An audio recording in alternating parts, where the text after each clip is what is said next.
بسم اللہ الرحمن الرحیم۔ السلام علیکم۔ آپ کو بتاتے چلے کہ اگر آپ لوگ یو اے میں آتے ہیں، دبئی میں یا کسی بھی ریاست میں، تو جو فری ہے سم جو ہے وہ بالکل فری جو ہے وہ آپ کو دی جائے گی، اور سم کے کوئی چارجز نہیں ہوں گے، لیکن 2 پاسپورٹ کی کاپیاں، ویزے کی کاپی آپ کو دینی پڑے گی۔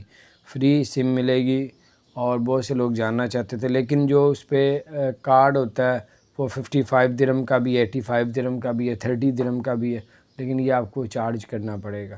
تو باقی جو ہے وہ سم کے کوئی چارجز نہیں آپ سے کمپنیوں نے کہا نہیں لیے جائیں گے، لیکن جو اندر بیلنس ہوگا وہ تو آپ کو ڈلوانا پڑے گا۔ سم حاصل کرنے کے لیے 2 پاسپورٹ کی کاپیاں، ویزے کی کاپی آپ کو دینی پڑے گی۔ تو بہرحال یہ سب کچھ اس لیے بتا رہا ہوں کہ آپ کو پتہ ہو۔ اپنا خیال رکھیں، اگر آپ نے ہمارے چینل کو سبسکرائب نہیں کیا تو سبسکرائب کر دیں، بیل آئیکن پریس کر دیں تاکہ اسی اپڈیٹ سے آپ تک پہنچتی رہے۔ السلام علیکم ورحمۃ اللہ وبرکاتہ۔